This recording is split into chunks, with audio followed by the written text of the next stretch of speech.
Welcome to our YouTube channel. இன்னைக்கு நம்ம millets வச்சு ஒரு டிஷ் பண்ணலாம்னு இருக்கேன். மில்லட்ஸ் சிறுதானியம் வந்து நிறைய வகைகள் இருக்கு. ராகி, கம்பு, கேழ்வரகு, திணை எல்லாம் இருக்கு. நான் திணை வச்சு ஒரு ஸ்வீட் டிஷ் பண்ணலாம்னு இருக்கேன். அதுக்கு என்ன பண்ணணும்னு பார்க்கலாம்.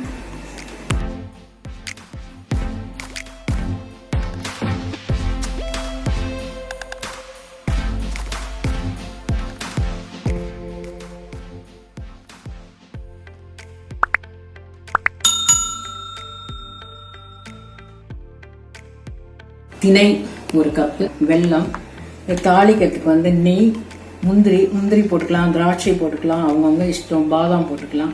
நான் இன்னைக்கு வந்து தேங்காய் சின்ன சின்னதாக கட் பண்ணி வச்சுருக்கேன். தேங்காய், ஏலக்காய் தூள், பால் ஒரு கப்பு ஊற்றிக்கணும். அவ்வளோதான் இதுக்கு தேவையான பொருள்.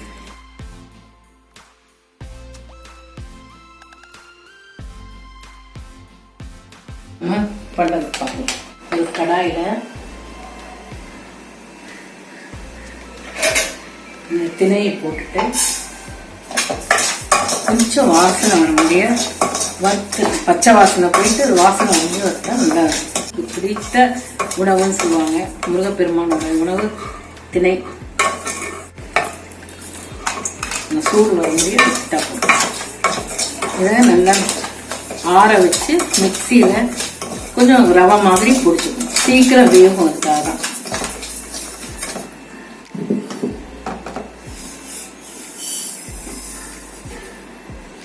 நெய் போட்டுக்கிட்டு நம்ம இந்த தேங்காய் கட் பண்ணி வச்சுருக்கோம் இல்லையா, அந்த தேங்காயை போட்டு கொஞ்சம் லைட்டாக பரட்டிட்டு முந்திரியும் தாளிச்சுக்கணும். பாயசம் சாப்பிடும்போது வாயில் கடிப்படும். நல்லா அந்த டேஸ்ட் நல்லா இருக்கும். தேங்காய், முந்திரி போட்டுக்கலாம், திராட்சை போட்டுக்கலாம், பாதாம் கட் பண்ணி அது கூட போட்டுக்கலாம். முந்திரியும் போட்டுக்கலாம்.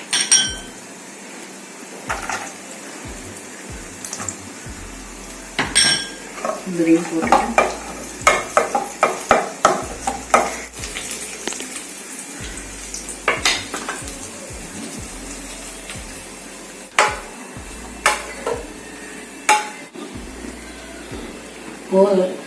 மில்லட்ஸ் வந்து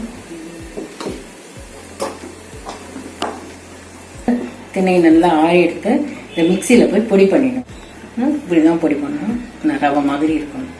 இந்த ரவையை கொஞ்சம் முதல் போட்டு நெய் வாசனை நல்லா இருக்கும். நெய் கடாயினால நெய், அதில் தண்ணி,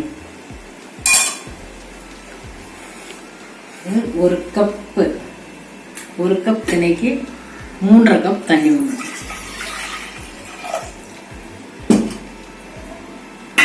தண்ணி வச்சு தண்ணி சூடாக்கிட்டோம்.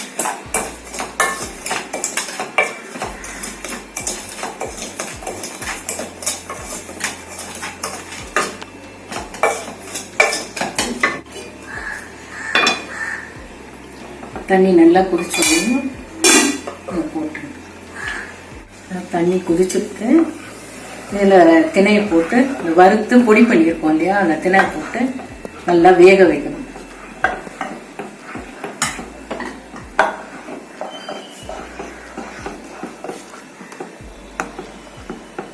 அது நல்லா கொதிச்சு வேகணும்.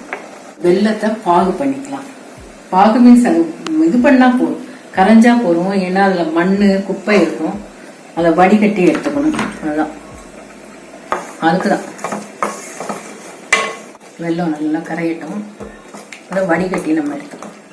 இப்போ நான் 3.5 டம்ளர் தண்ணி ஊற்றிருக்கேன், 3.5 கப்பு தண்ணி ஊற்றிருக்கேன். இதில் ஒரு 1/4 கப்பு, ஒரு கப்பு வந்துடும். பால் ஒரு கப்பு ஊற்ற போகிறேன். மொத்தம் 5 கப் தண்ணி தேவைப்படும். எந்த இதில் ரவை இது எடுத்துருக்கோமோ அதில் 5 கப் தண்ணி தேவைப்படும். கொதிக்குது. நம்ம ரவை மாதிரி பிடிச்சதுனாலதான் சீக்கிரமா வேகும். அது முழுசா இருந்தா வேகிறதுக்கு நேரமாகும்.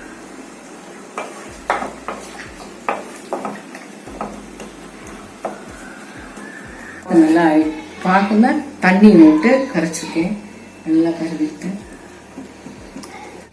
எப்படி வந்து சூப்பராக என்ன வாசனை. நெய் திணை வறுத்துட்டு போட்டது சூப்பரான வாசனை. இப்போ இந்த பாகை வந்து இதில் சேர்த்துடலாம். அதுலேயே நல்லா வெந்திருக்கா பார்த்துட்டு, நல்லா வெந்திருக்கு. பாகை சேர்த்துடலாம்.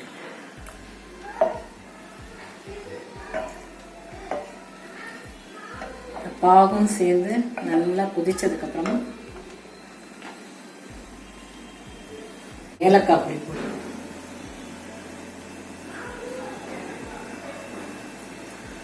ஏலக்காய் தூள் போட்டுட்டு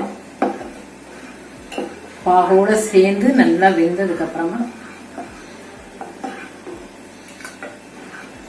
இவ்வளவு நல்ல நிறைய நார்ச்சத்து இருக்கு இதுல,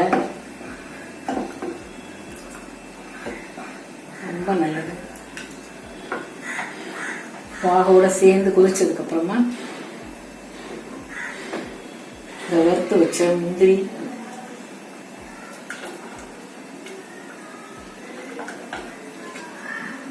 தேங்காய் பல்லு இதெல்லாம் போட்டு நல்லா கொதிக்க வச்சுக்கணும். ஒரு கப் பால் எடுத்து வச்சிருக்கேன். இந்த பாலை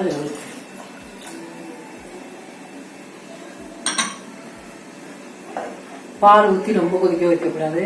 பாலுக்கு பதிலாக தேங்காய் பால் ஊற்றலாம், அது இன்னும் டேஸ்டா இருக்கும். தேங்காயை துருவிட்டு கொஞ்சம் வெது வெதுன்னு தண்ணி ஊற்றி அதை புழிஞ்சு எடுத்தா தேங்காய் பால், அந்த பால் ஊற்றினோம்னா இன்னும் டேஸ்டா இருக்கும். சுவையான பாயசம் ரெடி.